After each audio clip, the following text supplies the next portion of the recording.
multiply it, right, like this. And then do that little FOIL if you like, right?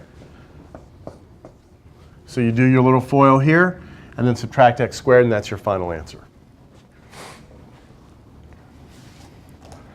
Questions on that? Michael? You all right with that? No?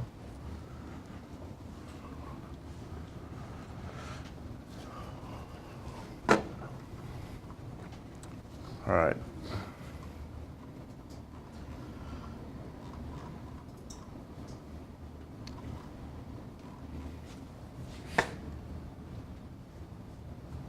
I think it's time for some, it's the end of the week, right? For us in here, at least. I think it's time to do something. It's going to be math. It's still going to be math related, but it's going to be a little bit off topic. I'm going to pass around the sign-in sheet. Here you go.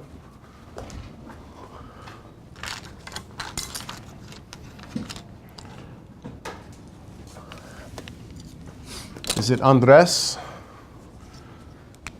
Okay, this is not going to be tested. This would only appear as bonus on a test, all right? As a bonus question. So, Andres, put you on the spot here. What's 1 plus 2 plus 3? It's not a trick question, Andres. 6.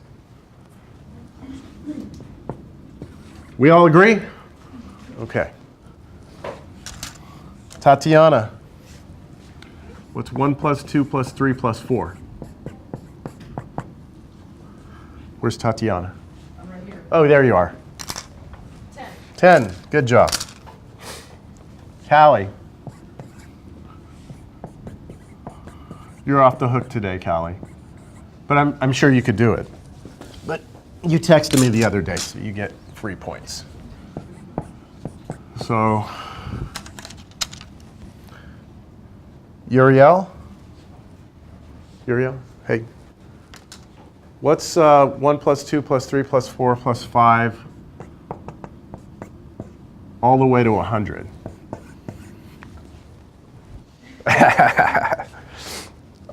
That's mean, right?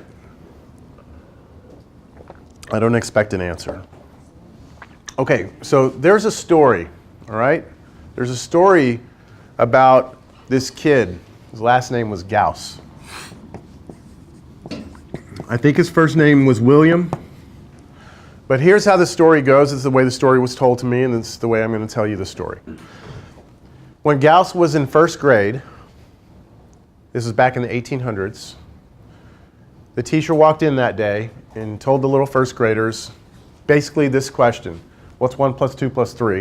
You know, the whole class was like, 6. And he said, what's 1 plus 2 plus 3 plus 4? And they all said, 10. And then he said, okay, I want you to find now what's 1 plus 2 plus 3 all the way to 100. And they didn't have calculators back then, okay? So the idea was that the teacher wanted to just like give them busy work. I guess the teacher had some stuff that he had to do or she had to do that day. So the idea was to make the students sit there and grind this out by hand and see who could come up with the answer first, right? And that would maybe eat up a good, I don't know, hour or two out of the day, right? All these little first graders working on this. So little William Gauss was in this class. And within a few minutes, maybe about 10 minutes or so, Gauss sits there, and back in those days, they used to write, instead of paper, they had like little miniature chalkboards. And so what they used to do is when they'd work a problem out, if they were done, they would turn their little chalkboard over. They would turn it over, and they'd cross their arms, and they would just sit there and shut up and just sit there, because they had discipline back then and respect and all that other stuff. So Gauss sits there, flips his little board over, and goes like that. And the teacher kind of sees Gauss and gets up and walks over to Gauss, flips over the slate, and Gauss has this written down on the slate: n times n plus 1 divided by 2. And the teacher looks at this, and at the time, this formula was already known, okay? So the teacher knew that this formula would actually work to find the sum. And I'll show you how it works in a second. But the teacher sees it and tells Gauss, who showed you that? And Gauss said, nobody showed me that. I just came up with that. And the teacher didn't believe him, that this little first grader generated that formula. So he took Gauss to the principal, and he's lying and blah, blah, blah. And he asked Gauss to justify how he came up with the formula. And I'm going to show you how he did it, all right? And I think at least half of you, if not more, will be able to follow me, all right? So let's see what happens. So this is the way Gauss approached it. He said, all right, I'm acting like Gauss now. You wanted me to add up the first 100 numbers. So I'm going to call that x. So x is 1 plus 2 plus 3 plus, and I keep going. And at the very end, I'm going to have 100, right? Yes? The number right before 100 is 99. The number right before 99 is 98. Not that that matters, but do you agree with that? Okay. Then Gauss did something amazing. He said, well, x can also be written backwards. Right? Because addition doesn't matter. You can add either way, right? You're going to get the same answer. So he said, I can start at 100 and start adding all the way down until I get to 1. The number before 1 would be 2, and the number before 2 would be 3 if I go that way, right? So far, everything's good, right? Now the amazing step. Gauss said, all right, check this out. What happens if I add this straight down? So what would happen if I add x plus x? How many x's would I get? 2 of them. That must equal whatever I get when I add these two together, right? But watch. If I add straight down, what are those two added up? 101. What are these two added up? 101. Right? What are these two added up? It's not a coincidence anymore, right? This is what's going to happen the whole way down. The whole way down, I'm going to have my last one, right, is 101. The one before it's 101. The one before that's 101, right? I have a bunch of 101s. How many 101s do I have? 100 of them, don't I? 100 of them. Now, remember this. If I ask you to do, let's say 5 plus 5 plus 5, that's the same as 5 times what? 3, right? When we do multiplication, it's a shorter way of doing addition. So like if you want to do 5, let's say, add 5, 1, 2, 3, 4, 5, 6 times. Wait, 1, 2, 3, 4, 5, 6. If I want to say 5 plus 5 plus 5, 6 of them, the easier way to do is just say 5 times 6, right? So the easier way of doing this multiplication over here would be to say that I have 100 101s, right? That's what that is. But this is equal to twice x, right? 2 times x is equal to this. You still with me or not? Now, we wanted to know what x was, right? We wanted to know what x was. So I just divide both sides by 2 now, and you get this. You get that x is equal to 100 times 101 over 2. Now remember I told you that this was his formula, right? I told you had that written down on the little piece of chalkboard. So can you see the formula in here? What's n in the problem? How far you want me to add out? Right? N is always this last number. And then just plug that number in here, add 1 to it, and then divide by 2, and that will always give you the sum. Now, I have to admit I just lied to you a little bit, because Gauss was actually smarter than this. So when he showed his teacher and the principal, he actually didn't go out to 100, all right? I did that so that most of you could follow me, all right? What he did is he said, I want to add out to n.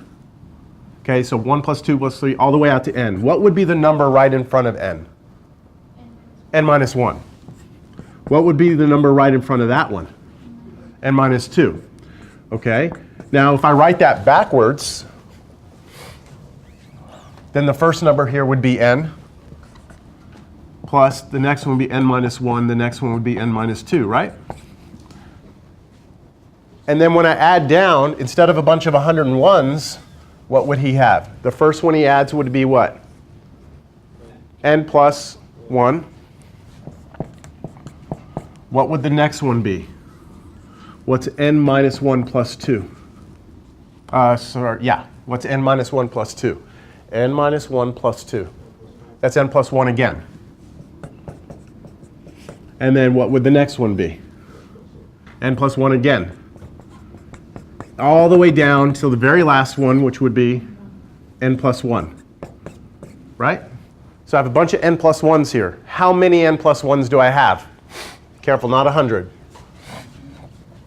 How many of them do I have? Well, I have 1, 2, 3, 4, 5, 6, 7, blah, blah, blah. I have exactly n of them, don't I? So 2x is equal to n plus 1s. It's n of those guys. And if I divide both sides by 2, I get this. That makes sense? Okay, what should blow your mind is that this is a first grader, right? That should blow your mind. Gauss was a genius. I think this illustrates it. How many of you were able to follow that, for the most part, follow what I just did? Okay? The fact that he could take something that looks so complicated, like adding up 1 plus 2 all the way out to wherever, and turn it into a formula, and do it in a way that he can show it to somebody who's just like an average Joe, and it makes sense, that's genius. I mean, that's what separates average people from geniuses, including myself, average compared to that, all right? That is genius. And, we have geniuses in music and in, in different fields, but he was a genius. So, if you are celebrating, where's that sign-in sheet? You get around to everyone? I've done this on a test before, where I've said for a bonus question, find 1 plus 2 plus all the way to like 400. I'll usually do like 420, let's say 1. Just enough where someone will sit there on a calculator and maybe go for it, And then I'll know the people who got it versus the people who don't get it. So how would you do this using Gauss's formula? This is just on your calculator, 421 times 422 divided by 2. That's what it would be. Okay, that's what it would be. Another way I like to call this equation the birthday candle formula, or like the spanking formula. Like, on your birthday, you blow out candles, right? Or you get a certain number of spankings for your birthday. Like, let's say you're 20 years old. How many candles have you blown out in your life? If you've blown out the right number of candles on every birthday, right? You blew out 1 candle on your first birthday, 2 candles on the second birthday. How many candles have you blown out? Well, that would be 20 times 21 over 2, whatever that is, right? 10. You will have blown out, I think, 210 candles. All right? My wife's grandpa just turned 100 this past year, and he was blowing out his candles. And I told him how many candles he theoretically has blown out in his life. All right. I guess that's it, right? Do your homework, all right? Make sure you practice, and I will see you next week. Have a good day. Have a good weekend. Super Bowl will be Monday, right? Will be the day after Super Bowl. See how we do with that. Go Cowboys. Go Rams? No? Patriots?